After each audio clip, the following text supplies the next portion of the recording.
오늘은 고린도전서 15장 20절 이하의 말씀을 통해서 부활의 첫 열매 예수 그리스도라는 말씀으로 이 말씀의 은혜를 나누고자 합니다.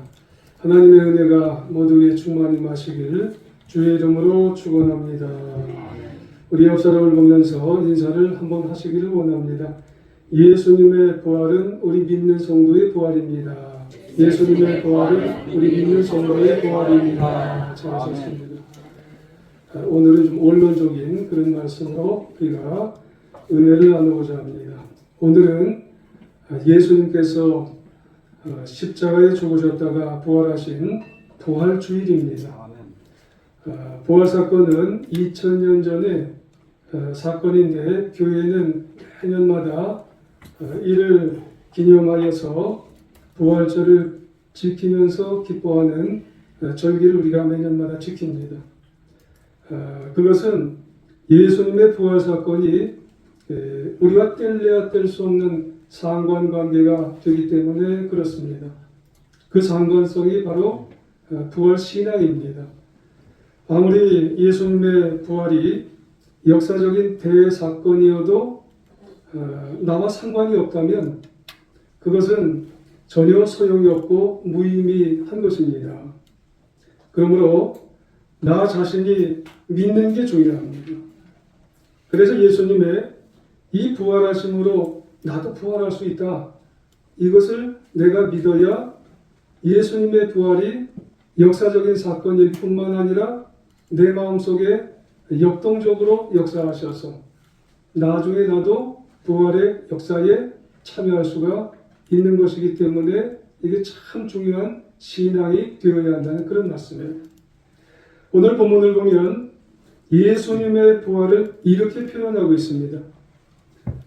이제 그리스도께서 죽은 자 가운데서 다시 살아나사 잠자는 자들의 첫 열매가 되셨도다 라고 말씀을 해요.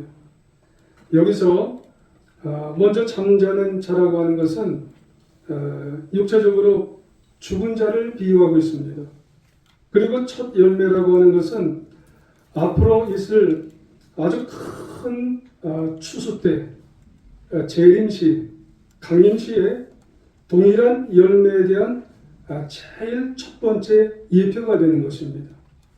그러니까 부활의 첫 열매 예수님으로 인해서 앞으로 모든 믿는 성도들의 부활이 이 예수님의 부활로 인해서 계속해서 일어날 것이라는 그런 말씀이에요.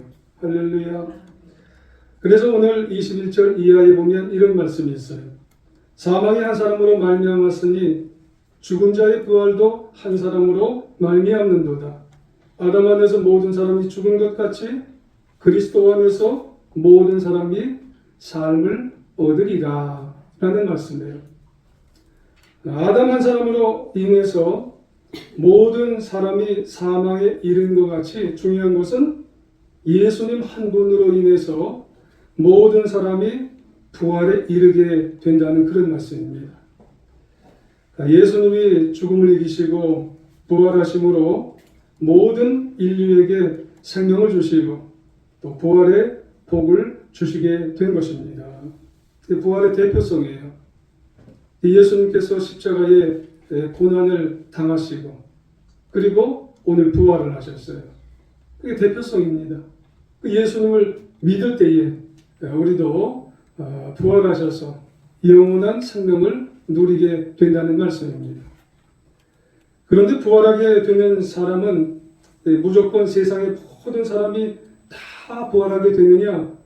그런 것은 아닙니다. 지금 말씀드렸습니다마는 오직 믿음으로 연합한 사람만 이제 부활하게 되는 것이에요. 영어로는 Union with Christ, 예수님을 믿는 사람만 부활하게 된다는 말씀이에요. 오직 부활의 예수님을 믿는 성도만 부활하게 되는 것입니다. 어떻게 부활할까요? 23절 이하에 보면은 각각 자기 차례대로 되니 먼저는 첫 열매인 그리스도가 부활할 것이고 다음에는 그가 강림하실 때에 그리스도에게 속한 자, 믿음으로 예수 그리스도와 연합한 자가 그 다음에 이제 부활하게 되는 것이죠. 그렇다면 저와 여러분 어떨까요? 정말 중요한 것은 예수님의 강림 때에, 예수님의 재림 때에 여러분 무엇이 우리에게 있어야 되냐면은 십자가에 피 흘려 죽으시고 부활하신 그 사실을 진정으로 믿어야 된다는 말씀이에요. 우리는 개개인적으로 잘 믿어야 되는 것입니다.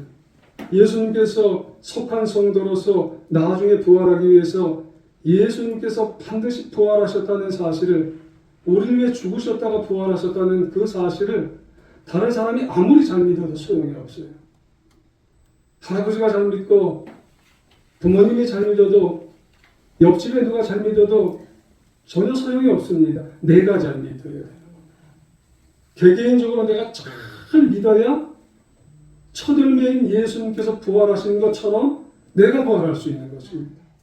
오늘 이 자리에 계신 저나 여러분이나 다른 누가 저렇게 잘 믿으실까 저분은 여러분 그게 상관이 없는 겁니다. 내가 잘 믿으시길 주님의 이름으로 부탁을 드리겠습니다. 그래야 부활이 되는 것이에요.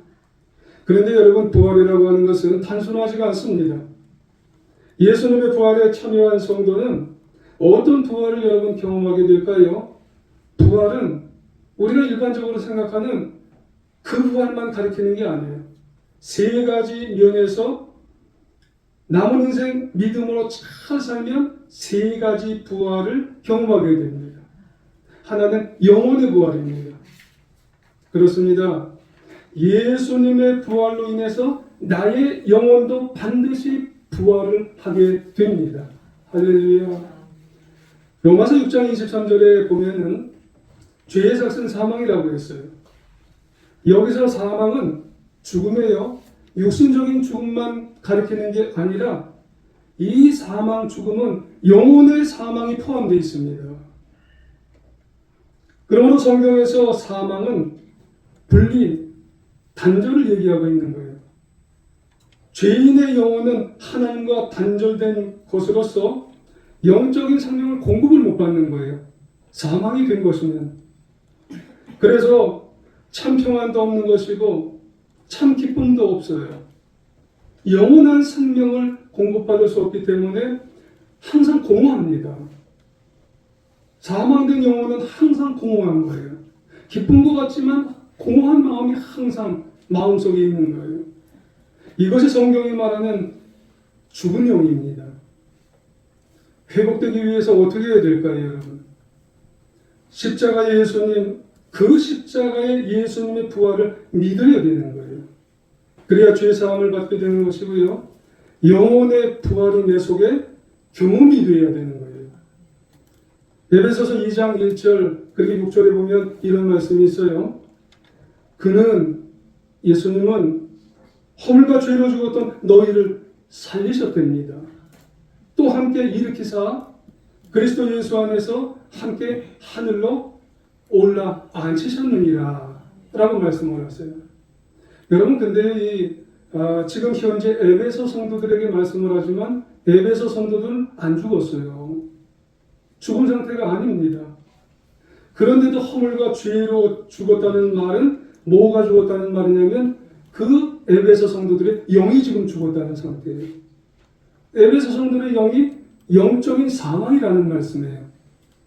지금 살아서 막 돌아다니고 있지만 사람들의 사망이 뭐냐면 영이 죽은 사람들이 있다는 거예요.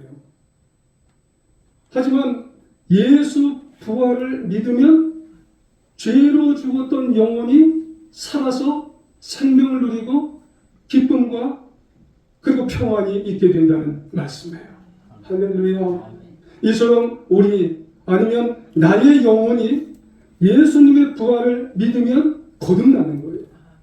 그러면 평안이 오는 것이. 생각지 못한 기쁨의 놀라운 역사가 내 마음속에 항상 생생한과 같이 넘치게 된다는 그런 말씀이에요. 사마리아 여인이 그런 여인입니다. 예수님이 우물가에 나온 여인을 이제 만났어요. 근데 그 여인을 보니까 여인의 마음이 심히 공고한 거예요. 심히 괴로워요. 심히 절망스러워요. 영혼이 죽었어요. 그러다가 그 영혼이 지금 육체가 죽었나요? 육체는 산 거예요. 그 무엇으로도 해결이 안 되는 영혼을 지금 가지고 있는 거예요. 마음을. 예수님은 그 여인의 영혼의 영적 상태를 꿰뚫어 보신 거예요. 그래서 예수님은 이렇게 말씀을 하시는 거죠. 요한복음 4장 14절에서 뭐라 말씀하시냐면 내가 주는 물을 마시는 자는 영원히 목마르지 아니하리니 내가 주는 물은 그 속에서 영생하도록 솟아나는 샘물이 되리라. 그 물을 지금 어디에다 부어주냐면 영혼에 부어주는 거예요. 너 육신을 위한 물을 마셔라 이렇게 되는 게 아니에요. 영혼의 물을 마셔라 이렇게 되는 겁니다. 예수님이 주시는 물은 지금 물리적인 물이 아니에요. 부활의 물은 물리적인 물이 아니라는 거예요. 영혼의 물을 마셔라는 거예요. 그러니까 예수님은 믿음으로 영접하면 여러분 그 영혼의 영원한 생수를 얻게 돼서 기쁜 거예요. 평안을 누리게 되는 거예요. 뭐가요? 내 육신은 살아있지만 지금 영혼이 괴로운 사람이 있어요. 영혼이 정말 어둡고 절망이 되는 거기에 부활에 예수님이 들어가셔야 된다는 거예요. 이 생명의 기쁨이 언제까지예요? 바로 예수님의 부활로 인해서 나의 영혼이 부활이 되어서 죽지 않고 저 천국에까지 이사갈 때까지.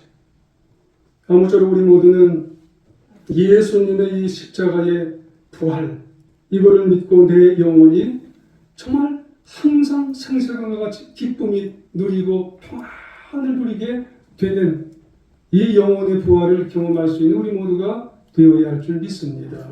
그리고 또 한 가지 부활이 있어요. 육체의 부활입니다. 우리는 부활하면 항상 이 부활을 생각을 하게 되는 거예요. 맞습니다. 예수님의 부활로 나의 부활도 육체의 부활도 반드시 부활이 됩니다. 그러니까 내가 예수님의 부활을 믿으면 내 육체는 장차 썩지 않는 부활체 변화체가 되는 거예요. 물론 우리의 육체는 나중에 죽으면은 흙으로 다 돌아가요. 다 흩어지는 것 같아요. 나중에 예수님께서 재림 때에 반드시 부활, 변화체로 우리가 다시 변화되는 거예요. 그래서 예수님이 부활의 첫 열매로 샘플이 되는 거예요. 아, 우리도 저렇게 나중에 예수님 믿으면 이제 저렇게 변화되는구나. 이걸 보여주시기 위해서 부활의 첫 열매 예수 그리스도로 보여주신다는 말씀입니다. 빌립보서 3장 21절 우리말 성경에 이렇게 기록이 되어 있어요. 우리의 천한 몸, 육체를 가리켜요.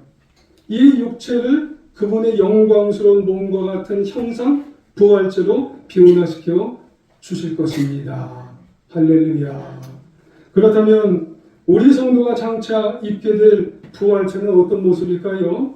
바울이 아주 구체적으로 아주 설명을 해주고 있어요. 42절 고린도전서 15장 42절 이하의 우리말 성경으로 이렇게 말씀을 합니다. 죽은 사람의 부활도 이와 같습니다. 썩을 몸으로 묻히지만 썩지 않을 것으로 살아납니다. 비천한 가운데 묻히지만 영광 가운데 살아납니다. 약한 사람으로 묻히지만 강한 사람으로 살아납니다. 자연의 몸은 육의 몸으로 묻히지만 영적인 몸으로 살아납니다. 할렐루야. 지금 우리의 육체는 약하고 늙고 병들고 그러면 죽게 되고 나중에 썩게 됩니다. 반면에 부활체는 강하고 늙지 않고 건강하고 아름답고 빛나고 영원히 죽지 않은 신령한 몸이 되는 거예요. 그렇습니다. 이 세상에는 생로병사가 있어요. 태어나고 그리고 늙고 병들고 죽고 이게 연속이에요. 장차 부활이 되면은 모든 고통도 질병도 장애도 이게 다 사라지는 거예요. 그러면 육체의 부활 시기는 언젠가요? 앞서 잠시 말씀을 드렸습니다마는 예수님께서 재림하실 때 이건 아무도 몰라요. 아버지밖에 모릅니다. 고린도전서 15장 51절 이하를 참고해 보면 마지막 때가 되면은 천사의 이제 나팔 소리가 갑자기 빠바라밤 하고 들리는 거예요. 그때 호련이 다 변화되는 거예요. 나팔 소리가 나면 죽은 자들이 썩지 아니할 것으로 다시 살아나고 우리도 변화가 되는데 그게 변화체라는 거예요. 부활체. 예수님의 재림시 천사장의 나팔 소리가 날 때 일제히 변화가 된다는 겁니다. 이때 이미 육체가 죽었던 성도입니다. 세상에는 그냥 많은 그냥 사람들이 다 그냥 변화가 다 되는 게 오로지 예수 그리스도를 믿는 성도만 먼저 부활되고 그 다음에 아직 살아있는 믿는 육체를 가진 성도가 죽음을 경험하지 않고 그대로 휴거가 되는 거예요. 정말 신기하면서도 놀라운 일이지만 그대로 실현될 일입니다. 할렐루야. 여러분, 닉 부이치치라고 하는 호주 분이 있어요. 이분 나중에 목사님도 되셨어요. 이분은 유전 질환으로 짤막한 왼쪽 팔을 제외하고는요, 팔도 없어요. 팔도 없고 오른쪽 발도 없습니다. 이런 분을 가리켜 중증 장애인이라고 합니다. 어려서 얼마나 비관을 했는지 자살을 몇 번이나 시도를 한 분입니다. 그런데 결국 이분이 신앙으로 극복하는 거예요. 목사님이 되셨어요. 이후에 이 닉 부이치치라고 하는 이분이요, 세계 여러 나라를 다 다니시면서 희망을 선포하세요. 이분이 이 용기를 선포하시고 소망을 선포하시고 하늘나라를 선포하시는 거예요. 그런데 그가 이렇게 절망해서 승리의 삶을 살 수 있는 비결이 뭐냐면 그분 속에 부활 신앙이 들어갔기 때문에 그런 겁니다. 그에게 부활 신앙이 뭔가요? 새 생명을 얻어서 영생의 기쁨을 누리게 됐는데 나중에 나도 천국에 가면 요만한 자신이 팔도 없고 다리도 없는 내가 부활체가 되면 예수님으로 변화돼 예수님과 같이 변화돼서 하늘나라에 가겠지. 이 믿음입니다. 그래서요, 그분은 신발장에요, 아주 멋있는 신발 한 켤레를 이제 사다놨대요. 그러면서 나를 장차 재림의 날에 온전하게 변화되면 나 이 신발 신고 하늘나라 가서 날 신고 다닐 거야. 그래서 찬란한 몸으로 변화돼서 육체적인 부활을 경험할 것을 확신을 했다는 거예요. 부활신앙을 확신을 했다는 거예요. 부활신앙은 나를 변화시켜서 내 육신이 변할 걸 분명히 믿는 겁니다. 여러분, 마지막 날에 부활의 첫 열매이신 예수 그리스도를 통해서 우리의 육체도 반드시 부활된다는 그 부활의 믿음을 가지고 우리가 신앙생활을 해야 된다는 말씀입니다. 아무쪼록 내 이름을 불릴 수 있도록 누구야 하는 그 부활의 믿음이 그 이름이 불릴 수 있도록 부활의 영광에 참여할 수 있도록 우리의 최선의 숙제가 뭘까요? 믿음 충만한 삶을 살아야 되는 겁니다. 믿음을 지켜야 된다는 그런 말씀입니다. 그런 삶을 우리가 지키며 살아갈 수 있는 우리 모두가 배워야 할 줄 믿습니다. 그리고 한 가지 더, 여러분, 부활의 첫 열매 예수 그리스도를 통해서 우리는 생활의 부활을 하셔야 된다는 말씀이에요. 예수님의 부활로 나의 생활도 반드시 부활이 되어야 합니다. 내가 예수님의 부활을 믿으면 내 영혼, 내 육체도 부활되지만 나의 생활이 부활되는 거예요. 어떻게 그렇게 될까요? 부활하신 예수님이 이제 하늘로 승천하셨어요. 이 세상에 누가 남아 계세요? 보혜사 성령님이 남아 계세요. 보혜사 성령님이 내 마음에 내주하십니다. 동행해 주시기 때문에 그렇습니다. 그렇기 때문에 예수님의 부활을 믿는 성도는 운전을 내가 하고 살아가지 않아요. 인생을 성령님께 운전대를 내드리는 겁니다. 그러면은 보혜사 성령님으로 인생을 다 살아갈 수 있도록 내주하시기 때문에 과거와는 다른 새로운 생활을 하기 때문에 그런 줄 믿습니다. 이런 삶의 변화는 누구보다도 사도 바울이 아주 잘 나타내고 있어요. 사도 바울이 예수님의 부활을 믿기 전과 예수님의 부활을 믿기 후의 삶이 완전히 다릅니다. 예수님의 부활을 믿은 후 전에는 폭행자요, 전에는 핍박자요, 전에는 예수 믿는 자를 다 잡아다가 옥에다가 가뒀던 그런 사람이에요. 근데 후에는 오로지 복음만을 전파하면서 예수님의 사랑을 실천했던 사람으로 변화됐어요. 그래서 그가 고백했어요. 누구든지 그리스도 안에 있으면 새로운 피조물이라. 이전 것은 지나갔으니 보라 새 것이 되었도다. 고백합니다. 바울은요, 많은 사람이 이런 권고도 합니다. 에베소서 4장 22절 이하에 보면 너희는 유혹의 욕심을 따라 썩어져가는 구습을 따른 옛사람을 벗어버리고 오직 너희의 심령이 새롭게 되어 하나님을 따른 의와 진리와 거룩함으로 지으심을 받은 새 사람을 입으라 라고 말씀을 합니다. 그렇습니다. 부활의 예수님은 우리의 삶과 우리의 생활에 부활의 생명을 불어넣어 주세요. 그래서 우리의 생활이 변화되고 그리고 바뀌고 예수님의 사람으로 살아야 되는 겁니다. 그런 생활이 안 바뀌겠어요? 이런 의미에서 한국 교회사에서 빼놓을 수 없는 한 분이 있어요. 김익두라고 하는 분입니다. 이분은 젊었을 때요, 황해도 안악시장에서 유명한 깡패입니다. 이 깡패를 만나기를 사람들은 너무너무 두려워했답니다. 이 깡패를 한번 만나면은 시비가 붙으면은 시장 전체가 들썩들썩했답니다. 오죽하면은요, 일설에 의하면 사람들은 안악시장 한번 가면은 이 사람 김익두를 만나게 하지 않게 해달라고 치성을 드렸답니다. 선왕당에 가서. 그때는 뭐 예수라고 하는 이름을 모르잖아요. 그러니까 이 시장 초입에 있는 선왕당에서 김익두 만나지 않게 해달라고 이렇게 빌고 들어갔다는 거예요. 얼마나 난폭했으면. 그런데 어느 날 한 선교사님이 전도지를 이렇게 건넸대요. 그러니까 김익두가 전도지를 받고 코를 크게 풀었대요. 몇 번이나 크게 풀었답니다. 그러다가 코 푼 그 전도지를 도대체 뭔가 하고 이렇게 꼬질꼬질한 전도지를 보다가 마음에 감동이 든 거예요. 그래서 안악읍교회에 가서 맨 뒤에 앉은 거예요. 맨 뒤에 앉았는데 예수님, 부활의 예수님을 마음속에 들어온 겁니다.